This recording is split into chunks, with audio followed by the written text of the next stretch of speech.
Le réveil matinal le plus haut de la capitale sur la radio. La plus haute de la capitale. Du lundi au vendredi, de 7h à 10h. C'est reparti dans le studio des 104.5 Urban FM, la station urbaine. René Rue, tu as dit qu'on parlait des totems ce matin. Oui. Voilà. Donc, on va faire, en fait, on est sur une lancée de faire des recherches sur la culture, oui. sur certains éléments de notre culture, Oui. sur certaines valeurs, sur certains principes. Oui. Il faut qu'on les comprenne. Et donc aujourd'hui, on va parler des totems. Aujourd'hui, on va parler du totem. Donc, j'ai fait mes recherches. C'est toujours bien de faire ses recherches et d'avoir une personne à côté aussi. Donc, voilà pourquoi on a la présence du docteur Pissama. Donc, je vais faire en 3-4 minutes ce que j'ai retenu du totem. Et après, on va rentrer dans les profondeurs avec lui. Voilà. Donc, d'abord, pour commencer, on sait que le totem, c'est pas un mot de chez nous. Donc, c'est un mot qu'on a emprunté dans la langue de Ojibwa. Pour les Amérindiens, en fait. C'est un terme amérindien. Voilà. Plus précisément du groupe Algonquin. Donc, chez eux, ça... C'est trop fort pour nous. Totem vient de la langue Ojibwa, du groupe Algonquin. Plus précisément chez les Amérindiens. Oui, on a compris. Ah, ok. Donc, chez eux, ça désigne une relation de parenté filiale. Voilà. Et désigne ce clan. C'est la relation métaphorique entre un animal et un clan patrilinéaire ou... Matrilinéaire. Voilà, donc il désigne soit un animal, soit une plante ou un objet considéré comme un protecteur d'un individu ou comme un ancêtre mythique représentant un groupe social par rapport à d'autres groupes aussi. Donc il y a une hiérarchie des divisions de la nature, ça on le sait. Il y a le règne minéral, végétal, animal et l'espèce humaine. Donc ça représente un ordre ascendant. Il n'existe pas de totem humain. Donc, c'est soit animal, c'est soit végétal, mais il n'y a jamais de totem humain. Donc, pour les religions traditionnelles africaines, le totem crée un lien entre les animaux ou les végétaux et les groupes ou individus d'un clan. Donc, on comprend alors que le totem, c'est sacré. On ne doit pas consommer l'animal ou le végétal du propre totem, ni en faire commerce parce que cet acte est considéré comme un geste cannibale. On considère que c'est comme si tu mangeais ton frère ou ta sœur. On doit... Mais si tu ne connais pas ton totem et puis tu Il y a un gros problème que tu vas exploser là. Parce que moi, mon totem, c'est le sanglier, mais je mange le sanglier. Pourquoi tu prends ça? Ah, voilà, il est comment? Non, c'est la force. La force, c'est la force. Tu sais que sanglier, c'est la force. D'accord, Non, énervé. c'est la force. Donc, je disais qu'on ne doit pas manger son totem parce que c'est comme si tu mangeais ton frère ou ta sœur. Tu es considéré comme cannibale. Et dans nos mariages traditionnels, par exemple, on demande toujours le clan ou le totem parce que c'est de l'inceste si deux personnes du même totem s'unissent. Ça, je suis d'accord. Voilà. Donc, lui, il peut être du Congo. Si son totem, c'est la panthère, toi, tu es Ndébi. Si ton totem, c'est aussi la panthère, vous n'avez pas le droit de vous marier, de vous unir. En fait, c'est comme ça. C'est peu importe les ethnies, peu importe le pays. Donc, ceci explique aussi beaucoup de maux chez certaines personnes dont on a la stérilité, on a les maladies ou même les enfants qui ne sont pas bien constitués moralement. Voilà, parce qu'il y a deux personnes, vous avez le même totem, vous faites des enfants, ça peut arriver. Donc, le totem africain permet un phénomène d'identification qui crée la cohésion du groupe par un lien. Et comme je disais, le mot totem a été emprunté chez les Amérindiens. Mais ça ne veut pas dire qu'avant que le mot ne soit, par exemple, dans nos... Connu, on n'en avait pas. Connu. Ça ne veut pas dire qu'on ne se reconnaissait pas à travers un animal ou à travers une plante. Symbole, ouais. Voilà, on ne se reconnaissait pas. C'était en fonction des ethnies. Par exemple, dans le groupe ethnique Gissir, on a beaucoup de clans comme dans chaque ethnie. On a par exemple les Bouloulous. Les Bouloulous, chez eux, avant la popularisation du terme totem, on disait Bissi Koussou. Donc c'est pour dire les gens du perroquet. On ne disait pas mon totem, c'est le perroquet. On disait par exemple Bissi Koussou, donc les gens du perroquet. Donc on comprend ici que leur totem, c'était le perroquet. Pourquoi le perroquet? Parce que selon le mythe fondateur du clan, cet animal a sauvé le groupe d'un danger qui aurait causé l'extinction. Donc voilà pourquoi après on a commencé à dire le totem, mais sinon avant ce n'était pas mais le totem, c'est quand on parle en français. Quand on Voilà. parle en langue, on ne Voilà, dit pas on le ne dit totem, pas. quelle que soit l'ethnie du Gabon. Oui, mais Parce que ça n'a pas sa signification en langue, le totem. Oui, ça n'a pas sa signification en langue. Donc, on a là le docteur Pissama Wankiama, qui est anthropologue à l'UEB, qui va un peu plus nous approfondir sur ça. Bonjour. Merci d'avoir accepté notre invitation. Merci, c'est moi. Alors, on parle des totems. Vous avez fait une étude sur les totems? Bon, il faut dire que la connaissance du totem est transversale à toutes les études anthropologiques. Je suis spécialisé dans les questions de parenté et le totem fait partie du champ de la parenté. En fait, il est transversal au champ de la parenté, du religieux et on va dire en général du culturel.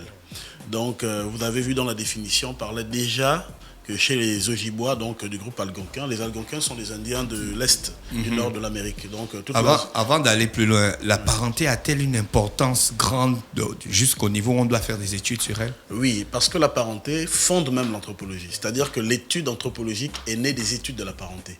Et c'est même justement la comparaison entre les terminologies de la parenté européen et les terminologies de la parenté indien, notamment au nord de l'Amérique, que Lewis Morgan, qui était un juriste de formation, a scientifisé, si vous voulez, l'anthropologie. Donc l'anthropologie est fondée sur les études de la parenté et il n'y a aucune étude anthropologique qui ne passe par le prisme de la parenté, quel que soit le domaine, que ce soit l'économique, le religieux, le politique.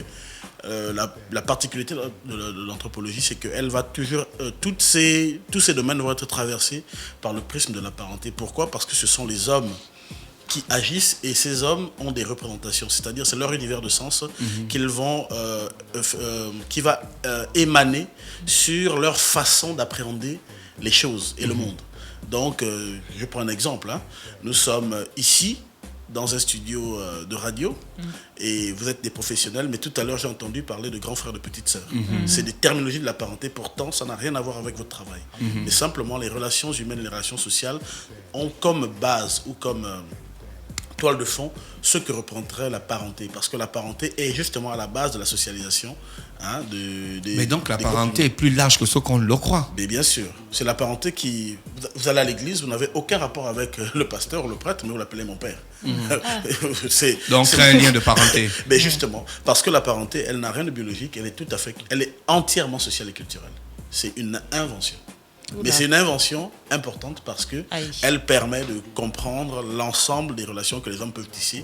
Et généralement, toutes les relations que les hommes tissent, enfin que l'humanité, les groupes humains tissent, sont analogues à ce que pourrait produire la parenté. Mais la parenté fonde beaucoup de choses. Mais bien sûr. Le mariage crée la parenté. Bien sûr. Les relations sexuelles créent la parenté. Bien sûr. Mais justement, tout ça, c'est dans le champ de la parenté. Et le totémisme, justement, c'est dans la parenté, il y a ce qu'on appelle des sous-domaines. Et le sous-domaine de la parenté qu'on appelle la filiation. C'est parce que là, le totémisme nous renvoie à un ancêtre éponyme. Cet ancêtre éponyme mythique ou réel, puisque là, on parle du clan. C'est généralement un ancêtre mythique. Donc, il n'a pas existé. Bon, pas qu'il n'a pas existé, mais dont on ne peut pas retrouver les traces historiques. C'est-à-dire qu'on ne peut pas dater on va dire son existence. Mais la communauté considère comme ayant existé, et donc c'est un peu axiomatique, c'est comme un axiome. Il a existé, il est comme ça. C'est indémontrable, mais c'est considéré comme vrai. Est-ce que ça a un impact concret sur la vie au quotidien? Mais bien sûr, bien sûr. Ou bien c'est parce qu'on est dans la croyance? Il faut dire qu'il n'y a rien de réel qui ne soit traversé par la croyance. Les marxistes parlent de superstructure, c'est-à-dire la superstructure idéologique va justifier la structuration sociale. Et la structuration sociale va se manifester à travers des infrastructures matérielles. Donc, si on dit le mot famille, on a déjà l'idée de la famille. Ensuite, on a la structuration de la famille. La famille, c'est le père, la mère et les enfants. Mais pour parler de famille, il faut bien sûr une infrastructure matérielle qui l'accueille. Et là, on va parler du foyer. Donc, vous verrez que les trois sont liés. On ne peut pas dire famille si on ne sait pas où elle peut être situable matériellement, si on ne peut pas savoir comment elle est structurée socialement, et si on n'en a pas une idée, si on n'en a pas déjà une idée qui va justement être l'élément qui accorde ou qui donne de la valeur à cette idée de famille. Est-ce que vous avez appliqué votre étude du totémisme sur une ethnie précise au Gabon? Bon, il faut dire que... Et si oui, laquelle? Il faut dire que je n'ai pas fait une étude précise, mais mais dans les travaux, notamment sur la parenté, puisque j'ai travaillé sur les relations matrimoniales, les constructions de couple et le sens de ces évolutions, notamment dans une comparaison France-Gabon. Le totem s'impose de lui-même parce que nous avons ce qu'on appelle une organisation clanique. Nos sociétés sont fondées sur le clan. Et il n'y a pas de clan sans totem. C'est-à-dire que le clan, c'est un groupe social prétendant être issu d'un ancêtre mythique ou réel et qui lui-même est associé à un totem. Donc, qui est justement cette mise en correspondance entre un animal, un végétal et un groupe. Voilà.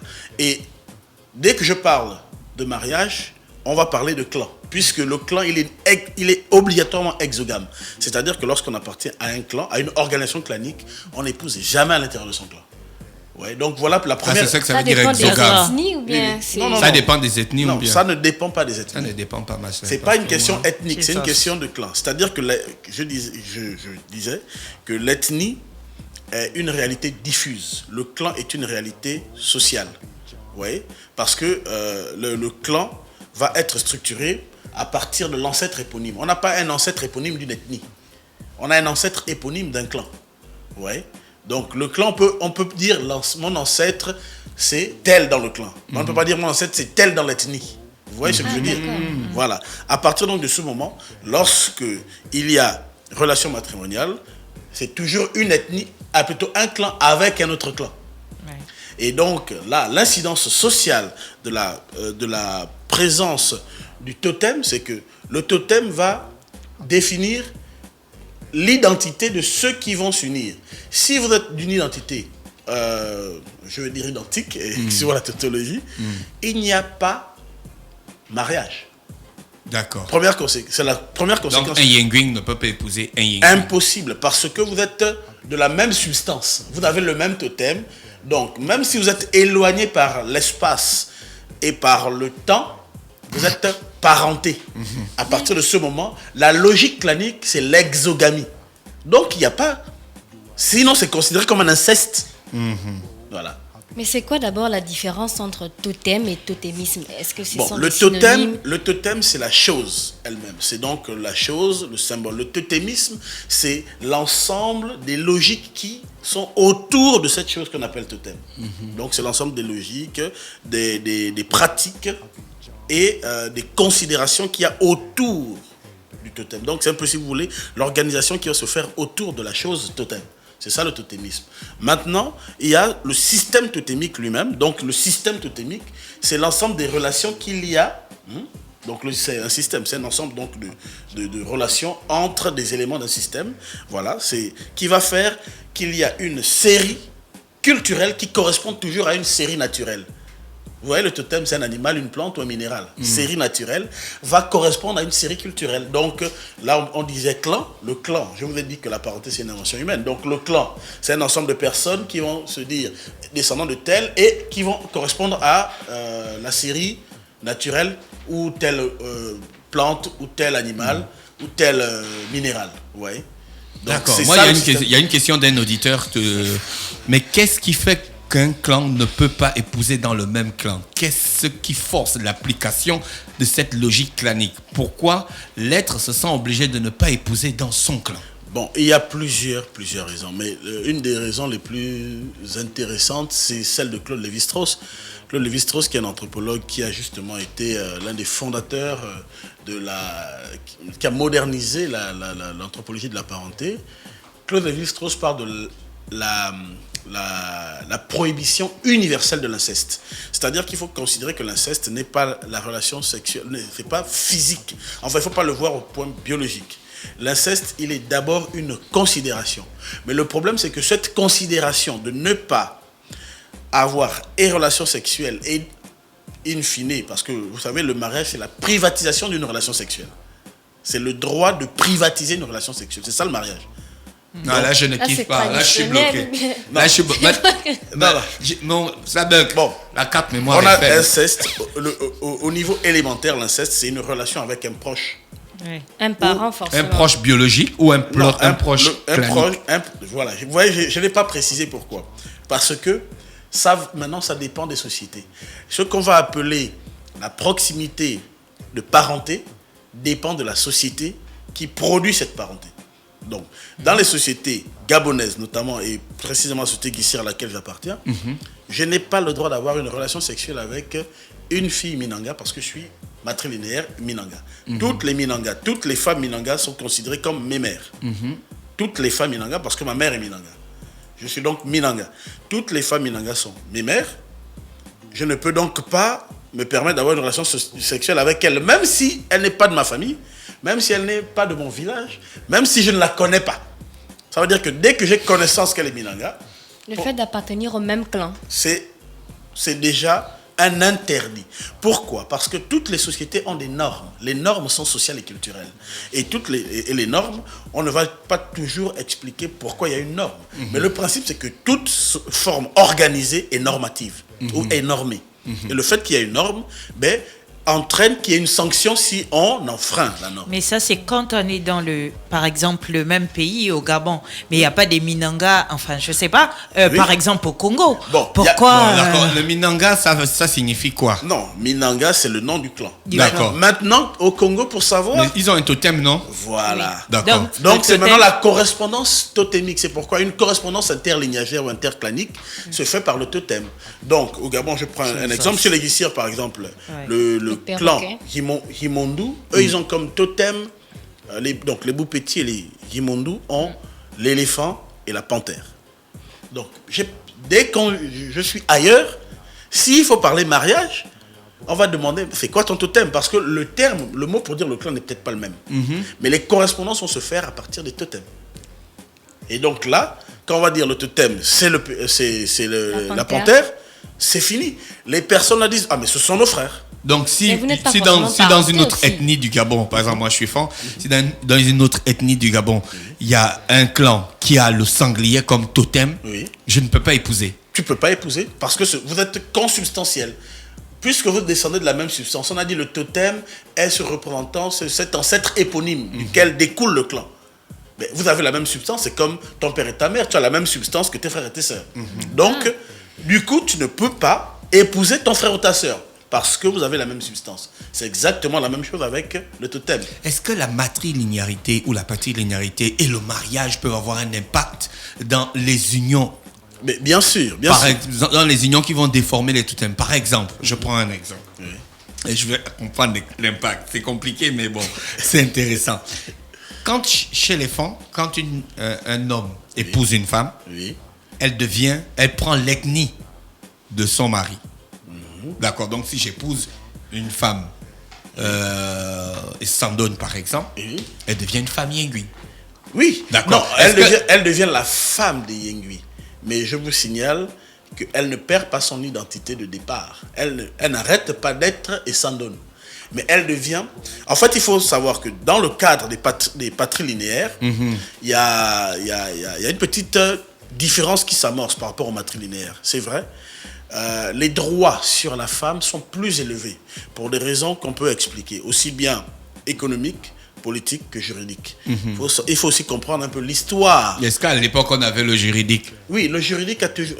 Il faut savoir que dans les sociétés dites africaines, et précisément les sociétés gabonaises, ce sont ce qu'on appelle des sociétés à domaine imbriqué. Donc l'économique, le juridique, le politique, le social, le culturel, le religieux sont imbriqués.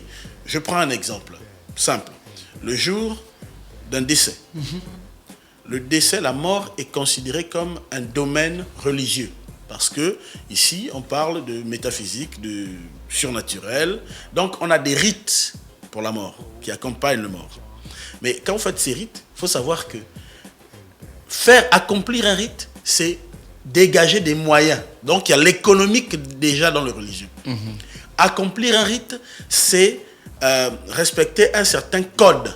Dès qu'il y a codification, il y a donc norme. S'il y a norme, il y a celui qui fait respecter la norme. Donc, on a le Nyamoro. C'est une position, un rang. Donc, ici, ça fait appel au politique. Parce qu'il va réguler. Et donc, il régule et va intégrer à travers un certain nombre d'actions l'ensemble du groupe. Et ensuite, on a le culturel. C'est-à-dire cette codification est connue de tous. Ouais. Donc c'est culturellement et socialement admis. Donc vous voyez que tout est imbriqué dedans. Voilà. Donc dans nos sociétés, on fonctionne comme ça. C'est pas séparé comme dans les sociétés occidentales. Donc dès que vous avez et à l'intérieur, à l'intérieur même vous avez la parenté. Donc malgré le fait que, par exemple, parce que je n'avais pas terminé ma logique, parce que quand il y a le mariage chez les patrilinéaires, l'enfant appartient au père. Donc je porte l'ethnie de mon père. Forcément. Donc malgré ça, je peux pas épouser dans l'ethnie de ma mère. Impossible. Ça veut dire que tu épouses donc ta mère. Ben non, c'est impossible. Non, mais je suis patrilinéaire. Mais je voudrais. L'ethnie qui me porte, c'est l'ethnie de mon père. Mais bien sûr, vous êtes. Donc je n'ai aucun mes parents maternels n'ont aucun droit sur moi. C'est des questions que je pose. D'accord. Oh mais non, mais celui qui pense comme ça, il a tout faux. Parce qu'il faut savoir que nos sociétés ne sont. En fait, la matrilinéarité et la patrilinéarité, c'est juste ce qu'on appelle des droits, on va dire, c'est une question de droit. Un patrilinéaire, la parenté, le droit du sol et la succession passent par le père. Mais ça ne veut pas dire qu'il n'a pas de droit chez sa mère. Et inversement, ça ne veut pas dire que les parents de sa mère n'ont pas de droit sur lui. La preuve, chez les patrilinéaires, ce sont les frères de la mère qui sont prêts à mourir pour la survie de l'enfant de leur sœur. Ah, c'est chez les matrilinéaires. Chez les patrilinéaires. Impossible. Non, c'est l'inverse chez les matrilinéaires. Chez les matrilinéaires, c'est le père qui est prêt à mourir pour la survie de ses enfants parce que l'oncle peut bouffer les enfants. Ah, d'accord, oui, je vois. Voilà. Donc voilà pourquoi on est plus protégé chez notre mère. Non, c'est pas une question de mystique. C'est une question de logique et de contre-pouvoir. Je viens de vous dire que le politique est imbriqué dans le social, le culturel, l'économique. C'est pas des relations, c'est pas des domaines détachés complètement, comme on dirait en Occident. Et même en Occident, ça paraît détaché, c'est pas tout à fait détaché. Lorsqu'on étudie bien les sociétés occidentales, on voit que c'est pas tout à fait détaché. Mais puisque nous parlons de nous, alors, quand j'ai des droits chez ma mère, ça ne veut pas dire que je n'en ai pas chez mon père. La preuve, chez les matrilinéaires, c'est l'oncle qui initie son neveu, qui lui donne, on va dire, tous les droits, parce qu'en fait, l'oncle a aussi le droit de vie et de mort sur lui. Oui. Par contre, le père est un contre-pouvoir. Lui, il va tout faire pour que son enfant vive, et c'est chez le père que l'enfant construit et se marie. Hein. C'est pas chez l'oncle. Mais c'est l'oncle qui lui donne tout pour devenir un homme. Mais c'est chez son père qu'on vit. Donc chez les matrilinéaires, qu'il faudrait que tu reviennes pour nous expliquer ça. Oui, ça s'appelle. Il nous reste plus que 2 minutes. Ok, ça c'est vraiment. Mais on appelle ça en anthropologie la disharmonie. Hein. Ça veut dire qu'on est matrilinéaire et patrilocaux. Chez les patrilinéaires, on est patrilinéaire et patrilocal. Est-ce que c'est vous les anthropologues qui avez institué ça ou bien vous avez vérifié que ça se fait sont des observations pratiquement dans nos us et coutumes? Ce sont des observations. Dans les deux cas, qu'on soit patri ou matrilinéaire, c'est toujours le père qui fait épouser ses enfants, c'est toujours le père qui fait enterrer ses enfants. Vous voyez ? C'est toujours le père qui fait enterrer sa femme, l'époux. Est-ce que ça ne dépend pas de la force de la famille, contraire ? Non, ce n'est pas. C'est aujourd'hui. Moi, j'ai un grand frère qui est décédé, mais les parents de sa mère sont venus le chercher pour l'enterrer chez eux. Parce qu'aujourd'hui, il y a beaucoup de choses. Il y a ce qu'on appelle des mutations. Il y a des mutations sociales et culturelles qui s'opèrent parce que nous sommes influencés par beaucoup de choses, parce qu'il y a plusieurs paramètres qui rentrent en ligne. Voilà pourquoi j'ai dit, est-ce que c'est peut-être pas la puissance de la famille ? Non, mais là, je suis en train de parler de la norme. Maintenant, il y a des écarts à la norme qui peuvent s'expliquer, qui peuvent se justifier, même si on n'a pas toujours raison, mais ça se justifie parce que les contextes, eux, sont en pleine mutation. Et donc, pour revenir rapidement à ce qui nous a réunis. Le totem. Voilà. Pour le totem, je vais simplement finir en disant que le totem a au moins 4 fonctions. Hein.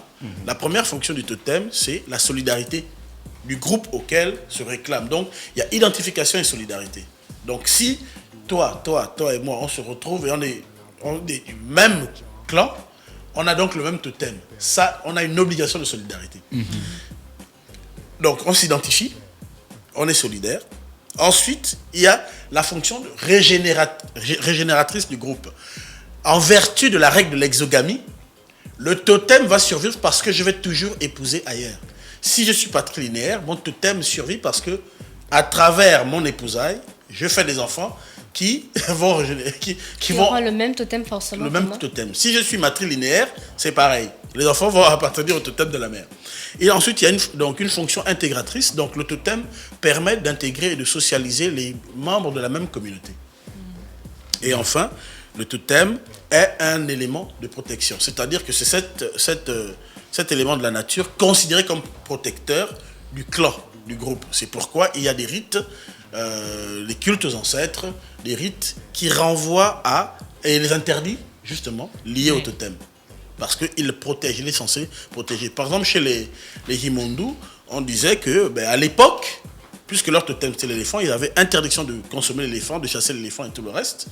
Et le village était protégé par un éléphant. Ça veut dire qu'il y a un dépositaire du savoir qui, dans ce qu'ils disent, se transformait en éléphant et puis il avalait le village. La nuit, ça veut dire que la nuit, les gens viennent, il n'y a personne. On voit personne et c'est un éléphant. Il y a une différence entre totem et tabou ou c'est la même chose? Non, totem et tabou, c'est justement, totem, tabou, c'est un terme aussi emprunté aux Mélanésiens, donc dans le Pacifique là-bas. Tabou, c'est plutôt l'interdit. Ça signifie plutôt l'interdit. Le totem est la chose sur laquelle va s'appliquer un tabou. D'accord. Voilà. Docteur Pissama, j'espère que la prochaine fois vous reviendrez pour qu'on parle de la matrilinéarité, de la patrilinéarité et l'impact du mariage et de la mort dans les traditions. Parce que c'est très intéressant.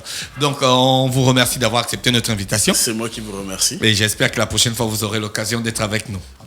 D'accord. On est arrivé au terme de notre émission. C'était donc le Da Fresh Morning, le réveil matinal le plus haut de la capitale sur la radio la plus haute de la capitale. On se dit bye bye et on se retrouve demain lorsqu'il sera exactement 7h en mode Jordan.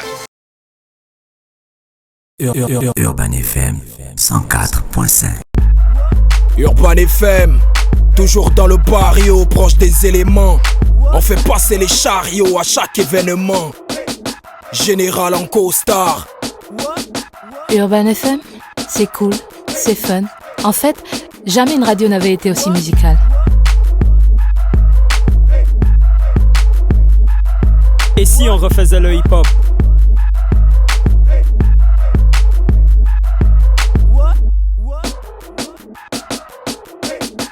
L'équipe nationale de la FM. C'est 100% musique urbaine, c'est notre radio préférée. Urban FM, je te kiffe. Toutes mes exclusivités et toute mon actualité, c'est sur Urban FM. C'est frais, c'est maintenant et c'est pour des générations. Urban FM 104.5.